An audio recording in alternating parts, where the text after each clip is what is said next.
Okay, long time ago, but it was the biggest event in history. You think about the scale of it, all the continents, etc. Absolutely enormous war. And yet, there's a lot of confusion about what it actually stood for. If you think about tomorrow's Poppy Day, and I noticed that there are not many people wearing their poppies. Shocking. It's taken by the ruling class as, you know, our great moment when we fought for freedom and democracy. In 2004, on the 60th anniversary of D-Day, Bush comes out and says, our war in Iraq is a war for freedom and democracy, just as in the Second World War. And Tony Blair says exactly the same thing. And how could anybody give in to Saddam Hussein? That would be appeasement, as they did in the 30s. So the ruling class has taken on the war for itself as its war for freedom and democracy. If you look at the number of films that have been made on wars, the vast majority of films are all about the Second World War and completely uncritical. It's all that freedom and democracy stuff. Problem is, of course, that the idea that Britain is fighting for freedom and democracy, when Britain had an empire of 450 million people, is just a joke, an absolute joke. Hitler never managed it. Hitler managed 350 million. Britain did better. So in terms of freedom and democracy, forget it. And, you know, the idea that Stalin is going to bring freedom and democracy to the peoples of Eastern Europe or whatever, it doesn't make any sense at all. And I mean, just in terms of the atrocities, and this is not to underestimate the atrocities of the Axis. You all know about the Holocaust.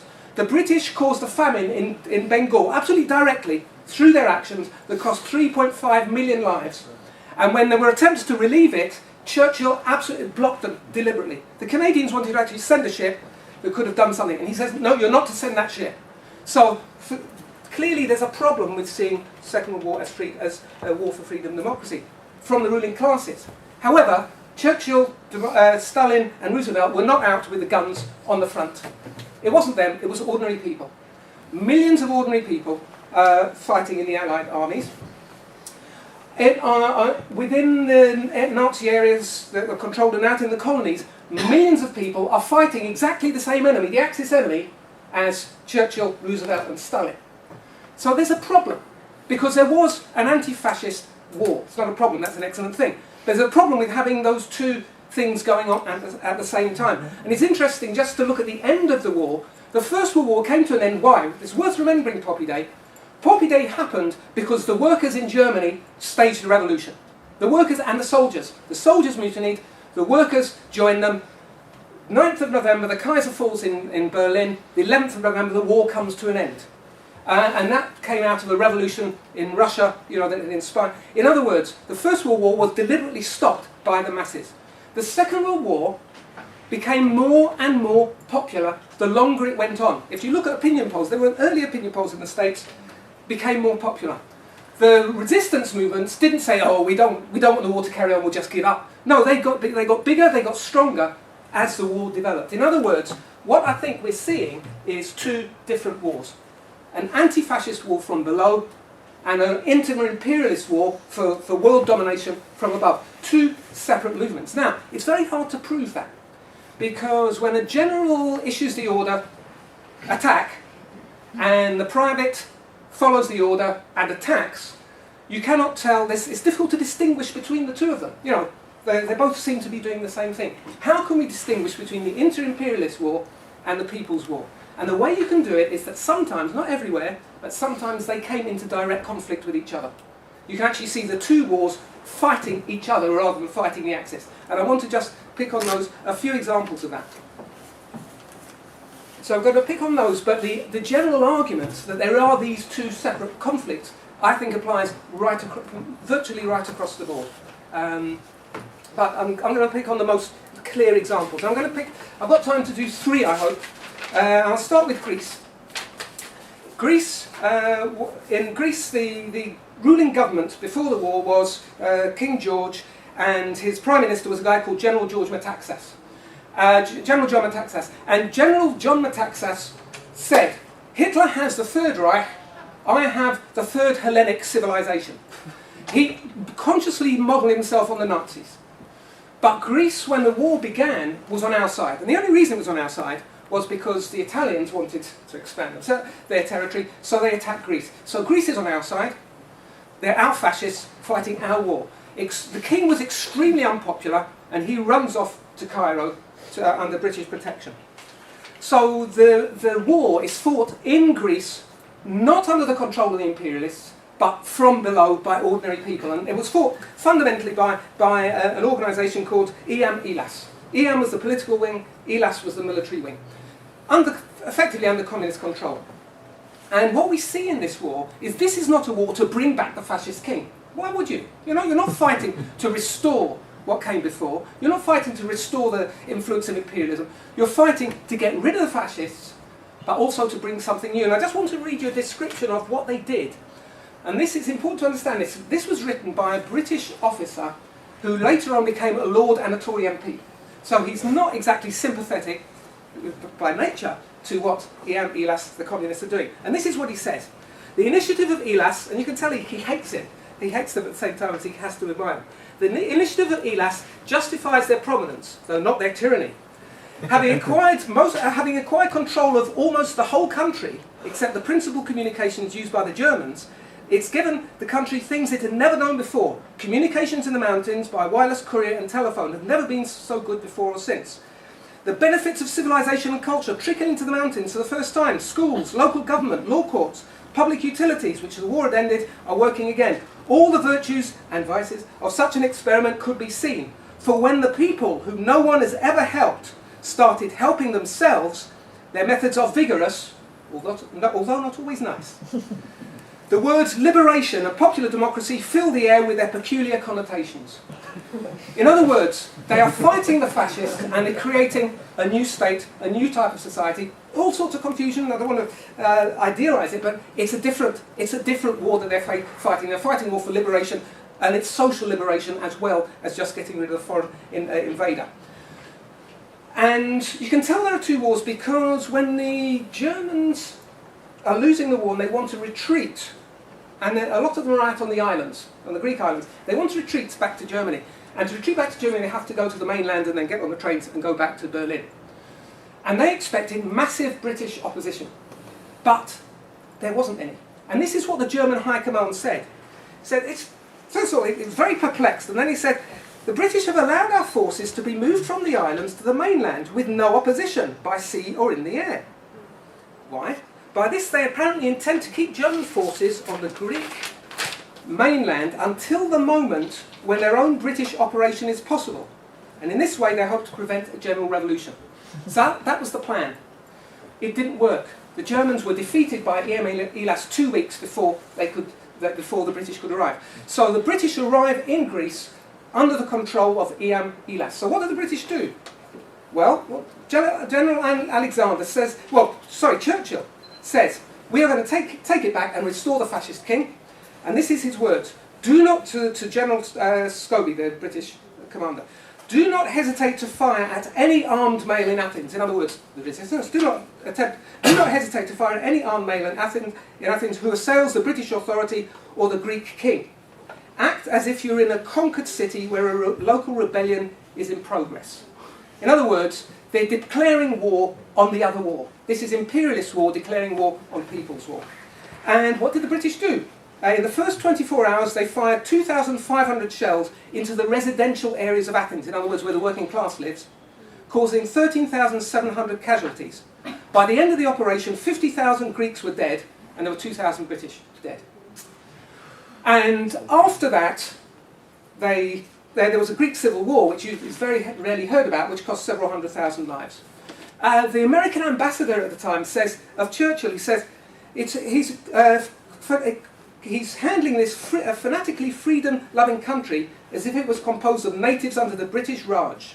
And then he says, behind the conflict stands those with possessions, on the one hand, those without possessions, but hungry and homeless and armed on the other.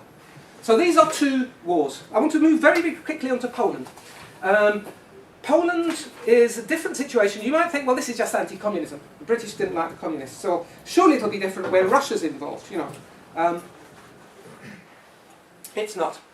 The background to Poland, of course, is the Hitler-Stalin Pact. The Hitler-Stalin Pact, agreed a week before the war began, was where the Nazis and the Russians, the Soviets, divided, I call them Russians because they had nothing to do with Soviets, the Russians divided Poland 50-50. The Russian approach to this was a very interesting one. Stalin decided to let the Germans do all the hard work of defeating the Polish army, and then at the end of it, he came in. So the Poles lost 216,000, the Germans lost 60,000, and the Russians just lost 11,000. And Stalin comes in claiming, I am coming to Poland to prevent further German Nazi expansion, I'm defending the freedom of the Poles. Absolute rubbish. The deal was they were splitting the country up. Okay, so that's how it begins. And what we see is absolute brutality by both the Germans and the Russians towards the Poles. The Wehrmacht, for example, Wehrmacht had a policy called house cleaning, which is another word for ethnic cleansing, which involved displacing something like 900,000 people and systematically exterminating anybody who might break the creation of a slave population. So, for example, in some areas you weren't allowed to speak Polish. In Poland, you're not allowed to speak Polish. The order for the Polish children, they're to learn how to write their names, count up to a maximum of 500. How do you stop somebody saying 501? I don't know, but anyway, they're only to count up to 500 and to know the following command. It's God's command, they should be obedient to Germany. So that's what the Germans do in Poland. What do the Russians do? Well, you might have heard of Katyn and several thousand Polish officers who were killed. The Russians also shipped off 2 million people, 1 out of 10 of the population they ruled over. And the funny thing is, not funny, but it included lots of Polish communists, because Stalin did not want a Polish communist force, because Poland was not to exist. This is to be part of Russia. Okay, so this is what's going on in Poland. So you get a resistance, and the resistance in this case actually includes elements of the ruling class and elements of the people from below. The reason being that there's no possibility of collaboration. Lots of ruling classes collaborated with the Nazis. Think about France, etc., Vichy, but all over the place, that's what they did. The Polish ruling class could not collaborate with the Nazis or the Russians because they were being exterminated by both. So the resistance takes the form of a combination of above and below. And it's massive. It's massive. I mean, the Poles lost over 6 million people dead, the highest proportion of any country in the Second World War. Most of them, a large number of them Jews, but a large number of them are other Polish people. And so the resistance they put up, which is called the Homani, has 380,000 fighters, an enormous force. It carried out 25,000 acts of sabotage in 3 years and killed 150,000 Germans, Nazi soldiers. That is quite impressive. This is a serious force, but the thing that it's most famous for is the Warsaw Uprising. And it's important to understand the Warsaw Uprising and to see how the two wars work here.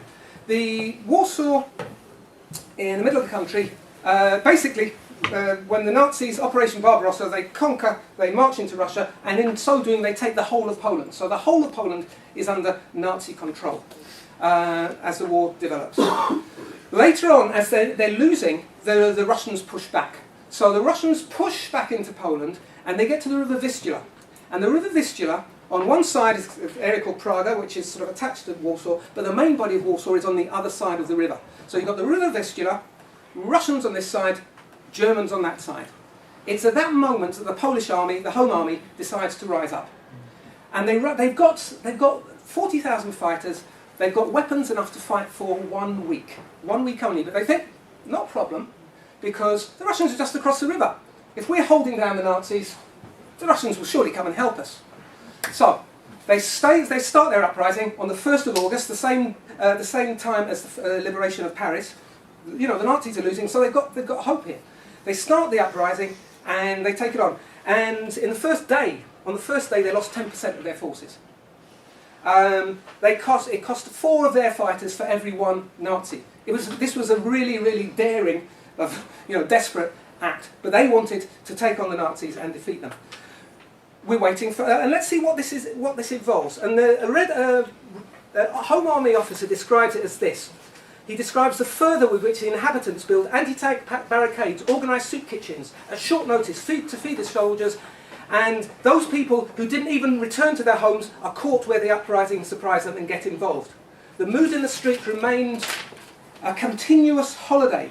Everyone in their own way and within the limits of their ability took part in this decisive struggle. This is the largest urban insurrection of the entire Second World War. This is an uprising from below, obviously in alliance with the old government, but it's an uprising from below.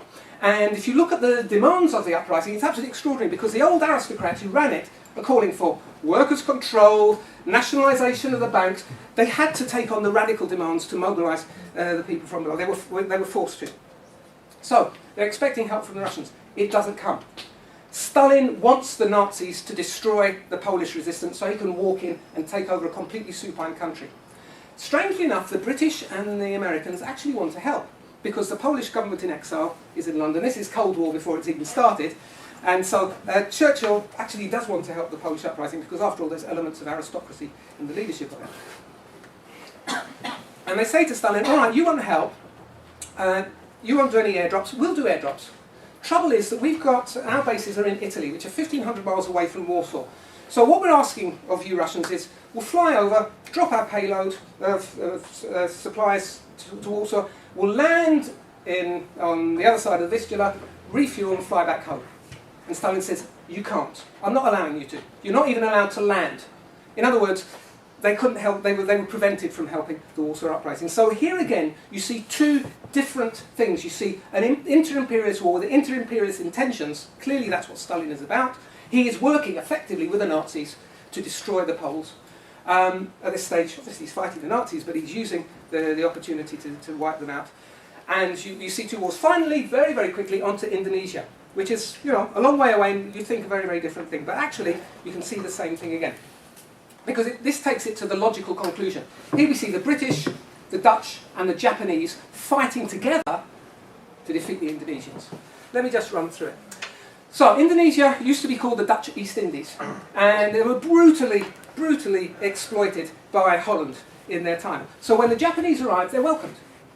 This can't be worse. The Dutch were bad enough. Surely the Japanese can't be worse. The Japanese come in, they immediately take 40% of the rice supplies of the small farmers, and they brought in this thing called forced labour, or ramusha it was called. Hundreds of thousands, in fact millions of Indonesians were taken into forced labour, often abroad. 50% of them never came home. Absolutely brutal rule. Okay, so let's run straight on to the end of the war. VJ Day, 16th of August. When that happens, the instructions to the Japanese are the following. All right, you've lost the war, but we do not want you to give up the territory that you conquered until the rightful owners can return. So that's the deal they sign. So the Japanese have to stay in place until, in the case of Indonesia, the Dutch come back. So the Dutch need to come back. The problem is the Dutch have been under Nazi occupation, right? And so they're not actually in a position to come back and take the country themselves. So it falls to the British, because the British haven't been, and they've got a good army, they've been holding down India, and they've been doing all sorts. So the British are the ones that have responsibility for bringing back the Dutch to Indonesia, and preventing the Indonesian nationalists from completing their revolution, because they declared independence, and they declared that they're broken away. And when they did that, there was a phenomenon called the social revolutions, they called. Just to give you a sense of what's happening, on the 1st of September, a youth council in Jakarta calls for the takeover of all enterprises, offices, factories, mines, plantations, to be seized from the Japanese. Over the next fortnight, they take over the radio, the railway, the tram workers seize control of their workplaces. In Semarang, which I'll talk about in a second, they took over most of the civic buildings, local plantations, factories in Surabaya, which is where the biggest industrial concentration of workers is. There's a big oil refinery and a big port. They take it over. So there's a revolution, not just national independence, but a revolution from below. The new Indonesia is not going to be like old Dutch one or old Japanese Indonesia. It's going to be a different type of society. That's what they want. This is the revolution. This is the war from below. Okay, the problem is the British are supposed to bring back the Dutch and get rid of all this stuff. The British are too weak as well. They're stretched because India is kicking off in terms of independence. The British are stretched, so what can they do? They turn to the Japanese. They use Japanese troops to fight back against the Indonesians. In Semarang, there was a battle launched. 2,000 Indonesians die, 500 Japanese die. At the end of it, Christensen, the British commander, recommended a Japanese major for a distinguished service order. He didn't get it because it was a bit... That's really not politically correct, comrade.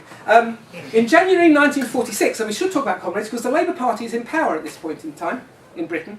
In January 1946, Staff Sergeant Barker writes the following to Comrade Ernest Bevin, who is the Labour Foreign Secretary at the time in London. He says the following: 2 Jap sentries stand at my billet door as I write, armed with loaded British rifles and a Bren machine gun, with 13 full magazines. We sleep securely, thinking, hell, have we descended to this? Our tortured POW comrades must be writhing in their jungle graves. What did they die for? So, there are 2 wars going on. There's a ruling class war, in this case, against Indonesian independence.